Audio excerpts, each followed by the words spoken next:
¿Qué tal? Soy Lili Telles, bienvenidos a Cámara Libre. Como ustedes saben, ya en el Congreso de la Unión se están discutiendo los puntos finos para hacer las leyes secundarias a las reformas aprobadas el año pasado. Y hoy tenemos a un invitado para hablar precisamente de esto, que es ni más ni menos que el líder de la fracción panista en la Cámara de Senadores, Jorge Luis Preciado, que nos acompaña esta noche. Bienvenido. Buenas noches, Lili. El asunto de la comida ya quedó atrás la semana pasada. ¿Cómo se cerró finalmente?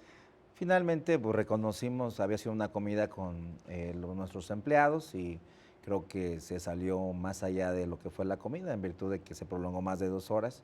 Pero finalmente, pues yo pedí una disculpa al grupo parlamentario y al Senado por lo que había sucedido y bueno, quedamos en armonía y a seguir ahora sí en los puntos que realmente le importan a la gente y a la sociedad. ¿Quedaron en Santa Paz, senador? Totalmente. ¿O en Guerra Fría? No, Santa Paz, hombre. Bueno, ya empiezan a discutir ahorita principalmente la reforma de telecomunicaciones, la reforma político-electoral. En cuanto a la reforma político-electoral, ¿cuáles son los puntos, senador, en los que usted cree que va a ser más difícil que se pongan de acuerdo para este tejido fino?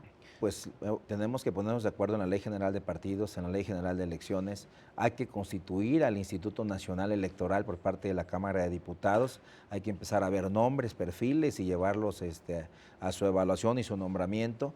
¿Quiénes cree que vayan a hacerlos?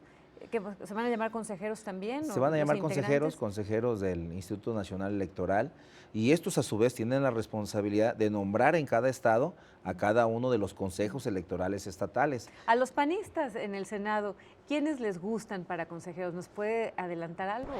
No, porque bueno, de entrada es una facultad de Cámara de Diputados, no es del Senado. Y en segundo lugar, pues se va a poder inscribir abiertamente quien así lo desee y tenga el perfil de acuerdo con la convocatoria. Y bueno, sería muy mal de mi parte comenzar a decir que hay algún favorito o algo. Yo creo que es un trabajo que deben de revisar perfectamente nuestros compañeros diputados y tomar una decisión al respecto. Lo que sí corresponde al Senado es nombrar a los tribunales electorales, que fue también uno de los grandes cambios. Senador, ¿van a nombrar entonces a los tribunales, a quienes van a integrar los tribunales electorales de los estados de la República? Así es, en el último acuerdo que tuvimos en la reforma constitucional, planteamos la posibilidad de que también el Senado de la República nombrara a los integrantes de los tribunales electorales, porque también pues era poco objetiva sus decisiones, en virtud de que eran a propuesta del gobernador del estado y los aprobaba una mayoría a modo en los congresos, y pues entonces teníamos a los institutos electorales parciales y a los tribunales electorales parciales. Entonces pues sí, de alguna manera se cometía ese abuso. Pero algo fundamental. ¿Hacían lo que querían en los estados? No, por supuesto, eran islas fuera de la federación donde eran se hacía cotos de poder absolutos, sí. Pues mira, se dio un proceso inverso en 1929, ¿no? En el 29, Plutarco Elías Calles une todas las facciones de los estados y crea un partido. Al perder el PRI la presidencia, pues esas facciones regresan a los estados y teníamos ya gobernadores pues, con ciertos cacicazgos importantes, ¿no? Senador, ¿nos va a costar mucho a los ciudadanos la creación del INE? No, es el mismo costo, todas las facultades del IFE se van al INE, pero también se va todo el personal y se van todos los edificios y todo el patrimonio del IFE pasa al INE, entonces realmente no hay un costo adicional importante.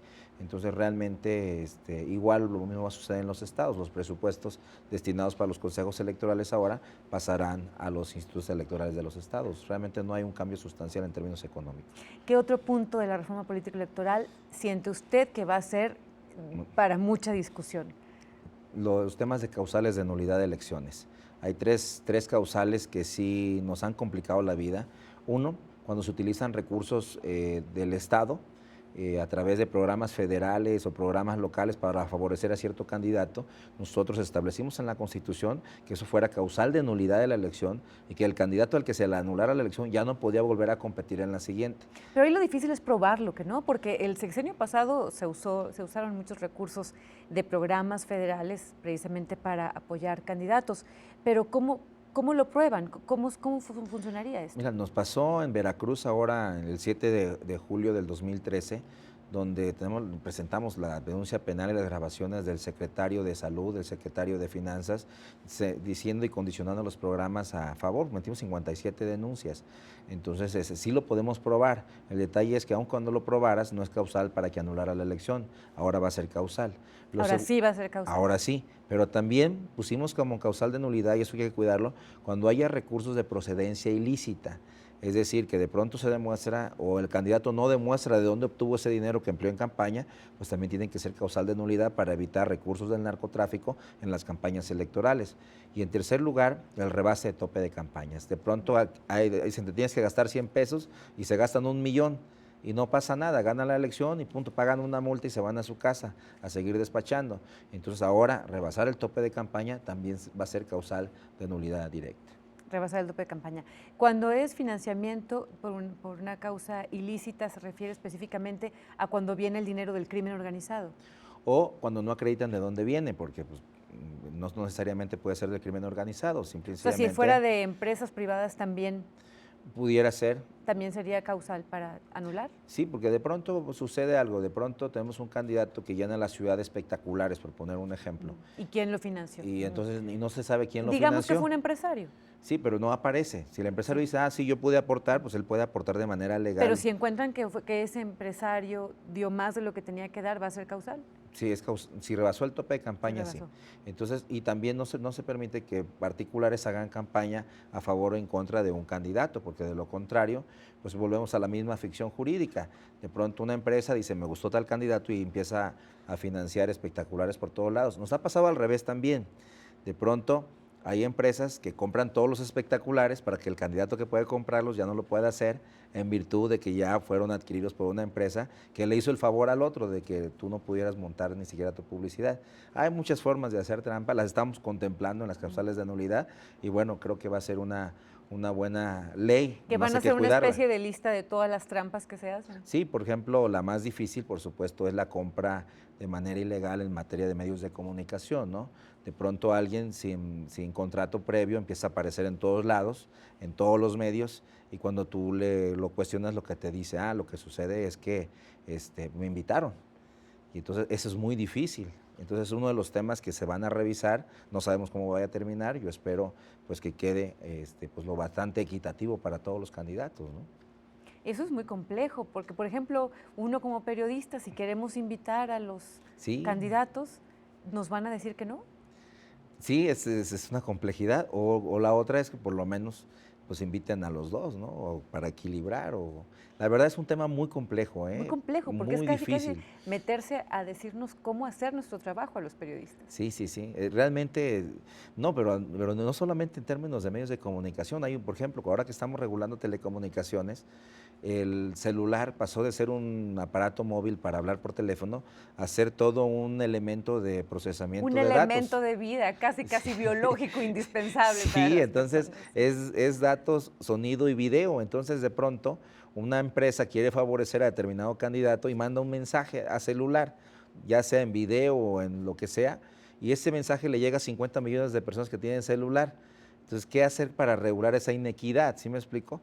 Entonces, es todo un tema que tenemos que revisar porque en el futuro cercano el video en los móviles va a ser superior a cualquier cadena de televisión. Entonces, sí es muy importante también meternos a regular el aspecto democrático en términos de telecomunicación.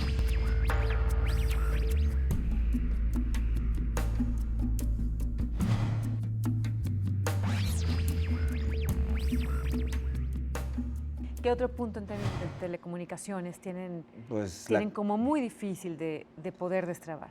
Tenemos que cuidar que las redes que existen, por ejemplo, en materia de telefonía fija, pues se garantice que puedan ser compartidas con las empresas que llegan.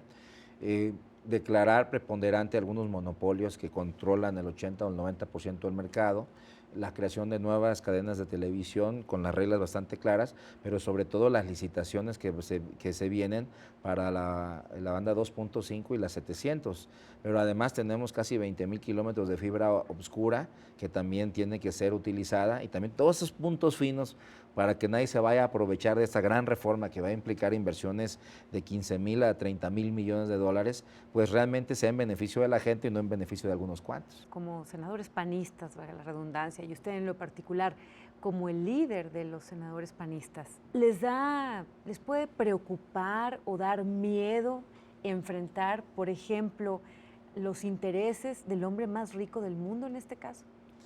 Mira, yo platiqué la primera vez que tuve el tema de telecomunicaciones, platiqué con una persona que me dijo, tienes dos problemas, te vas a enfrentar al dueño del dinero y a los dueños de la opinión pública en este país, y es muy probable que tu reforma no vaya a pasar, la de telecomunicaciones. Y sin embargo pasó. Se aprobó a nivel constitucional abrir la inversión extranjera al 100% en telecomunicaciones y abrir inversión extranjera el 49% en términos de televisión y generar nuevas cadenas. Entonces, bueno, yo creo que nuestra voluntad es favorecer a los ciudadanos. Entonces, y creo que estas reformas vienen a favorecerlos. ¿Por qué? Por ejemplo, ahorita te pagamos un celular caro y malo. Por cada llamada que se cae, ya te la cobraron. Te llegan datos a tu celular de escucha el nuevo ringtone de no sé qué, o la última canción de Adele o de alguien, y si le das que sí, ya firmaste un contrato de 30 pesos que nadie te avisó. Entonces parece poquito 30 pesos, pero cuando se multiplican por 20 millones de celulares, pues son 600 millones de pesos que alguien se ganó de manera poco clara. Todo eso hay que regularlo. Todo eso lo van a regular. Claro, por ejemplo, si tú me compras un teléfono, una línea telefónica, ¿por qué te tengo que obligar a que me tengas que pagar por 18 meses forzadamente? Si tú al mes no estás conforme con mi empresa, pues puedes escoger otra. ¿Por qué te sujeto yo a 18 meses por obligación? Entonces eso va en perjuicio de la gente. ¿Por qué no te puedes llevar tu número a otra empresa? Si es tuyo, tú lo estás comprando. No, pues tienen mucho trabajo por delante. No, tenemos muchísimo trabajo y el detalle es que hay que ir cuidando los puntos finos, porque en los detalles se esconde el diablo, ¿no? Y no vaya a ser que se nos vaya a aparecer. Eso es lo que se dice. Para finalizar, senador, usted como líder de la fracción, repito, panista en el Senado, ¿tiene a sus senadores de acuerdo? ¿Le va a ser difícil este periodo para poner a los mismos senadores panistas en el mismo canal, digámoslo en ese sentido, para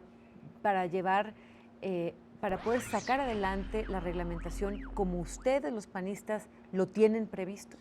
Mira, ya formamos nuestros grupos de trabajo en cada tema y en cada uno van especialistas, senadores que ya estuvieron en el debate en la constitucional y que logramos sacar la reforma. Hay una gran disposición de hacer bien las cosas, obviamente pues con nuestras diferencias en el punto y coma, pero al final del día creo que va a ser un debate muy rico, sobre todo en estos temas, y creo que al final vamos a salir unidos, como salimos en la pasada votación constitucional, la votamos por unanimidad, las dos reformas de las que estamos comentando, ¿no? Bueno, de hecho, votamos por unanimidad las 9 reformas, con excepción de la reforma energética, donde tuvimos 2 votos en contra. Muy bien.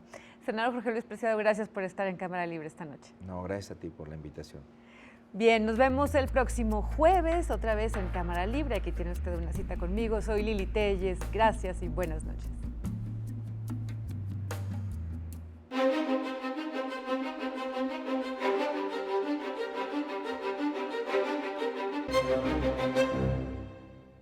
Tras la compleja situación que dejaron los gobiernos panistas y las tensiones que generaron, el nuevo gobierno del presidente Peña Nieto encontró la necesidad de aplicar reformas urgentes para la nación y para ello convocó a los partidos de oposición más representativos para establecer el Pacto por México, acuerdo con propuestas de todos y una agenda amplia de compromisos recíprocos. La primera fase del pacto fue incluyente, como muestran las reformas. Una convergencia que no fue fácil, pero sí eficaz, a pesar de que dejó un saldo de desgaste para los partidos y para el gobierno mismo. Lo trascendente es que el país tiene ya bases para un mejor porvenir. Este camino debe mantenerse. Los cambios exigen continuidad y lo importante es concretar cambios consecuentes con los constitucionales. La responsabilidad política no tiene calendario. En todo el mundo, las fuerzas de la política viven sujetas a presiones formidables para lograr objetivos electorales. Es su esencia. Esto complica el acuerdo para las reformas. Se debe buscar mantener el Pacto por México para bien de todos, tanto del gobierno como de la oposición.